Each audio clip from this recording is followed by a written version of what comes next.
నమస్తే, welcome to our channel. నేను మీ పద్మావతి. ఈరోజు మనతో పాటు ప్రముఖ ఆధ్యాత్మికవేత్త మరియు వాస్తు జ్యోతిష్య పండితులు శేషగిరిరావు గారు ఉన్నారు. నమస్కారం గురువుగారు. గురువుగారు, అసలు మీనరాశి వారికి చూసుకున్నట్టయితే కనుక మే నెలలో ఈ గోచారం ప్రకారం ఏ విధంగా ఉంటుందంటారు? దాంతోపాటుగా వీరు ఎటువంటి విషయాల్లో జాగ్రత్త తీసుకోవడం ద్వారా ఈ నెలంతా కూడా కాస్త సంతోషకరంగా ఉండే ఫలితాలు అనేవి కనిపిస్తున్నాయంటారు? తప్పకుండా. మీనరాశి వారికి అయితే కనుక ఈ నెలలో ఎక్కువ శాతం మంచి ఫలితాలు అయితే ఉన్నాయి.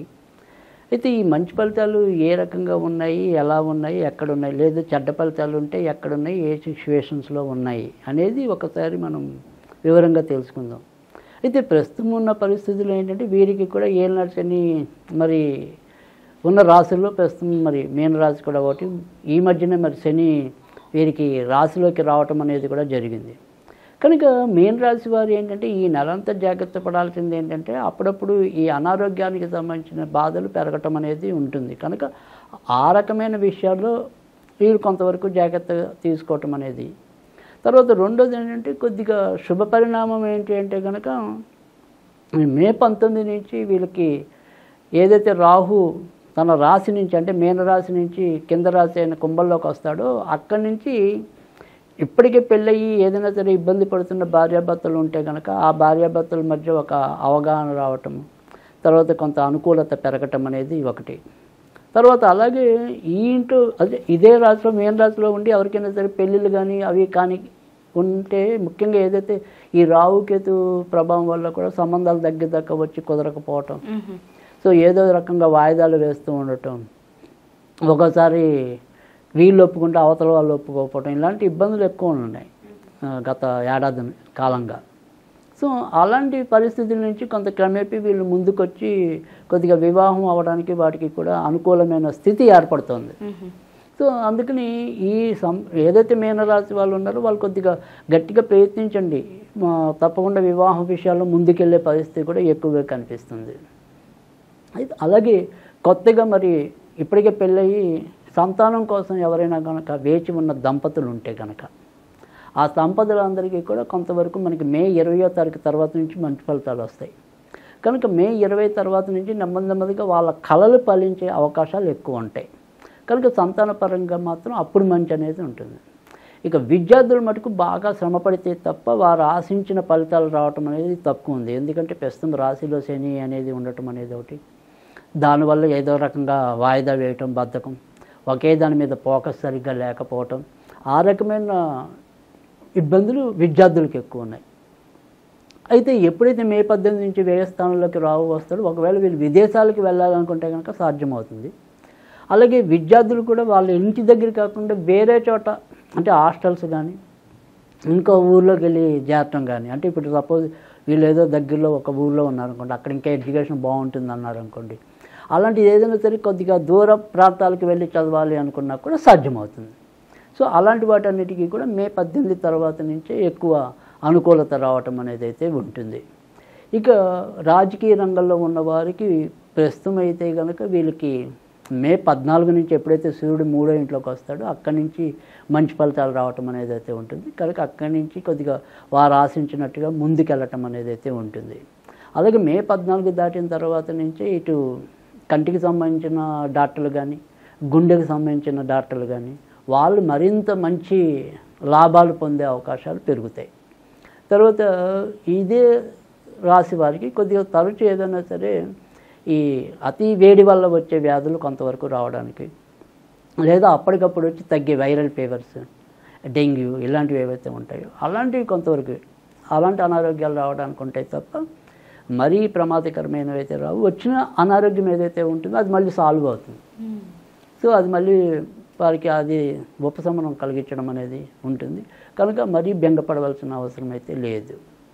ఇక ఏదైనా సరే కవులు, కళాకారులు, సినిమా పరిశ్రమ వాళ్ళు ఇలాంటి వారికి మాత్రం ప్రస్తుతం అయితే కనుక జూన్ దాకా ఎక్కువ శాతం మంచి ఫలితాలు ఉన్నాయి. సో వాటికి సంబంధించిన అంశాల్లో గట్టిగా ప్రయత్నించినట్టయితే కనుక ముందుకెళ్ళే పరిస్థితి అయితే ఎక్కువగానే కనిపిస్తుంది. కనుక సినిమా రంగాలకు సంబంధించిన వాళ్ళు కూడా మరీ భయపడవలసిన అవసరం అయితే కనుక ఏమీ కనపట్టలేదు. కొత్తగా మరి ఇందాక మనం సంతానం గురించి చెప్పుకున్నాం.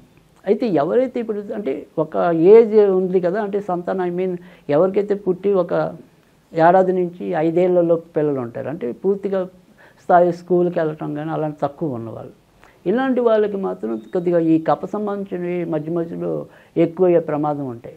కనుక వాళ్ళకి అతిగా మరి చల్లిగా ఉండే పదార్థాలకి కొంతవరకు దూరంగా పెట్టడం అనేది ఈ నెలలో ముఖ్యంగా మీనరాశి వారికి మనం చెప్పే సూచన. గురువుగారు, మరి ఒకవేళ మీనరాశి వారికి ఇప్పటి వరకు మనం ఆరోగ్య విషయంలో అయితే మాట్లాడుకున్నాము, కాకపోతే విదేశీయానం కానీ లేకుంటే ఏదైనా సొంత ఇంటి కళలు కానీ లేదు అంటే కనుక ఉద్యోగ అవకాశాల కోసం ఎదురు చూస్తున్న వారికి కానీ మరి ఈ నెలలో ఏమైనా కలిసి వచ్చేదిగా కనిపిస్తుందంటారా? అంటే సొంత ఇంటి కళ నెరవేరటము అనే దానికి వస్తే కనుక వీళ్ళకి బుధుడు ప్రస్తుతం అనేది మనకి మే 6వ తారీఖు నుంచి ధనస్థానానికి రావటం అనేది జరిగింది. కనుక మే 6వ తారీఖు తర్వాత నుంచి ఇంటికి సంబంధించిన ప్రయత్నాలు అయితే కనుక ఖచ్చితంగా ఉంటాయి, అంటే మేలు చేస్తాయి. తర్వాత ఉద్యోగపరంగా అంటే కొత్తగా ఇప్పటికే ఉద్యోగం లేక ఇబ్బంది పడుతున్న వాళ్ళు ఎవరైనా ఉంటే కనుక వాళ్ళకి మరి కొద్దిగా ఇంకా కొన్నాళ్ళు టైం పడుతుంది. సో మే 14వ తారీఖు జరిగిన తర్వాత మంచి ఫలితాలు వస్తాయి. తర్వాత ప్రభుత్వ రంగంలో ఇప్పటికే ఉద్యోగాల్లో ఉన్న వారికి కూడా ఒక్కోసారి పదోన్నతులు కానీ వారికి కావాల్సిన చోట బదిలీలు అవ్వటం కానీ ఇలాంటివన్నీ కూడా మే 14 తర్వాత ఉంటాయి. సో ఒక విధంగా చెప్పాలి అంటే కనుక ఉద్యోగ రంగంలో ఏదైనా సరే మంచి ఆశించే వాళ్ళందరికీ మాత్రం కొద్దిగా మే 14 ఆ తర్వాతే ఎక్కువ మంచి ఫలితాలు ఉంటాయి. ఈ ఉద్యోగంలో కూడా మనకి ఏదైతే ఉందో ఇప్పుడు మనకి ఏదైతే 14వ తారీఖు తర్వాత నుంచి మంచి ఫలితాలు అని చెప్పాము, అయితే మళ్ళీ ఇక్కడ కొంతమందికి రెండు రకాల ఆలోచనలు వస్తాయి. అంటే మనము ఏదైనా సరే ఈ ఉద్యోగ ప్రయత్నాలు అనేవి ఉన్న చోట చేస్తే ఎక్కువ కలిసి వస్తుందా, లేదా మనం ఏదైనా సరే కొద్దిగా దూర ప్రాంతాలు స్థాన మార్పులు తీసుకుని వెళ్తే ఎక్కువ మంచి ఉంటుందా అని. ఎందుకంటే జనరల్గా ఎప్పుడైతే ఈ ద్విస్వభావ రాశులు ఏవైతే ఉంటాయో అంటే మేన రాశి కానీ తర్వాత మరి మిథున రాశి కానీ కన్యా రాశి కానీ ధనుర్రాశి కానీ వీళ్ళు ఎప్పుడు రెండు రకాల తత్వాలు ఎక్కువ ఉంటాయి. అంటే కాసేపు అటు వెళ్దాం అనిపిస్తుంది, కాసేపు ఇటు వెళ్దాం అనిపిస్తుంది. ఈ రెండు రకాల ఆలోచనలతో కొంతవరకు వీళ్ళు సతమతం అవటం అనేది అయితే ఉంటుంది. ఇది ఇక్కడ మనకి ఈ నెలలో ఏదైతే మరి ఈ మీన రాశి వాళ్ళు ఉన్న చోట మంచిదా వేరే చోట మంచిదా అనేది ఏదైనా సరే ఒక ప్రశ్న ఉత్పన్నమైనప్పుడు ఖచ్చితంగా వీళ్ళకి కనుక అలాంటి 2 అవకాశాలు, అంటే వాడి దగ్గరది వచ్చింది, వాడి దూరంది వచ్చింది, ఇలా దగ్గర దూరం అనేది వచ్చినప్పుడు ఎప్పుడైనా సరే దగ్గర దానికన్నా కూడా వీళ్ళు దూరం దానికి ఇంపార్టెంట్ ప్రాధాన్యత ఇస్తేనే మరింత లాభదాయకంగా ఉండే అవకాశాలు ఉంటాయి. సో అందుకని మీన రాశి వాళ్ళు ఏదైనా సరే ఉద్యోగం ఉన్న చోట కాకుండా కొద్దిగా వేరే చోట ప్రయత్నించినట్టయితే కనుక మరింత తొందరగా రావటం ఒకటి, ఆ వచ్చింది కూడా కొద్దిగా మంచిది రావటం ఒకటి, ఈ రకమైన మంచి జరిగే అవకాశాలు ఎక్కువ ఉంటాయి. కనుక దాన్ని ఏదైనప్పటికీ కూడా అలా కాకుండా ఎక్కడ లేకుండా ఒకటే అవకాశం వచ్చినప్పుడు అలాగే మనకు అక్కడక్కడ సందేహాలతో సమస్య లేదు. కానీ ఏదైనా సరే ఇలా 2 అవకాశాలు ఒకే చోట వచ్చి ఉన్న చోట వచ్చింది, ఒకటి కొద్దిగా దూరంగా వచ్చింది. కానీ అలాంటిది ఏదైనా సరే మనం నిర్ణయం చేయవలసి వచ్చినప్పుడు ఖచ్చితంగా వీళ్ళు వేరే ప్రదేశాలకు వెళ్ళటం వల్లనే ఎక్కువ సౌఖ్యం లభించడం అనేది ఉంటుంది. గురువుగారు, మరి వీరికి కాస్త చూసుకుంటే అన్నీ అటు ఇటుగానే కనిపిస్తున్నాయి కాబట్టి ప్రతి ఒక్క విషయంలోనూ కూడాను మరి వీరు ఎటువంటి పరిహారాలు చేసుకోవాలంటారు? ఈ నెలంతా వీళ్ళు కూడా మరి ఎక్కువ శాతం అయితే కనుక సుబ్రహ్మణ్య స్వామిని పూజించాలి. సో సుబ్రహ్మణ్య స్వామిని అయితే కనుక మనం మంగళవారం పూజించడం అనేది ఒకటి ఉంటుంది, గురువారం కూడా పూజించడం అనేది అయితే ఉంటుంది. అయితే ఎక్కువ శాతం మందికి మంగళవారం అలవాటు ఉంటుంది, కానీ ఇక్కడ మీన రాశి వాళ్ళు మాత్రం గురువారం నాడు పూజించడం వల్ల మరిన్ని మంచి ఫలితాలు రావటం అనేది అయితే ఉంటుంది. కనుక గురువారం సుబ్రహ్మణ్య స్వామికి సంబంధించిన ఏమైనా సరే స్తోత్రాలు చదువుకుంటూ ఉండటం అనేది మంచిది. తర్వాత ఇదే గురువారం నాడు ఏదైనా సరే మనము బెల్లం నీరు అనేది ఏదైనా సరే చెట్లకు పోయటం అనేది మంచిది.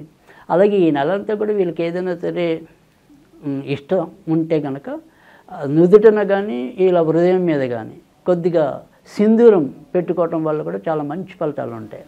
సో ఆ సింధూర ధారణ అన్నది అభిరుచి ఉన్న వాళ్ళు నుదుటిని డైరెక్ట్గా పెట్టుకోవచ్చు, అందరికీ తెలియటం ఎందుకు అనుకుంటే కనుక ఇలా హృదయం మీద పెట్టుకోవచ్చు. సో ఎలా పెట్టుకున్నప్పటికీ కూడా ఫలితం అనేది అయితే ఉంటుంది. సో ఈ రకంగా కూడా చేసుకుంటే కనుక మంచి ఫలితాలు రావటం అనేది అయితే ఉంటుంది. సరే, ఒకవేళ మనం ఇందాక బెల్లం నీళ్ళు కానీ తర్వాత ఇలా సింధూరం కానీ వీటితో సంబంధం లేకుండా ఏదైనా సరే స్పిరిచువల్గా చెప్పుకోవాలి అనుకుంటే కనుక అది లైటింగ్ ఇది సాధ్యమైన చదువుకుంటే కనుక తప్పకుండా మంచి ఫలితాలు రావటం అనేది ఉంటుంది. గురుగారు చాలా చక్కగా వివరించారు. అయితే మీనరాశి వారికి మే నెలలో ఏ విధంగా ఉంటుందో పాటుగా అసలు ఎటువంటి పరిహారాలు చేసుకోవాలనేది కూడా చాలా చక్కగా వివరించారు. ప్రతిదీ కూడాను. ధన్యవాదాలు.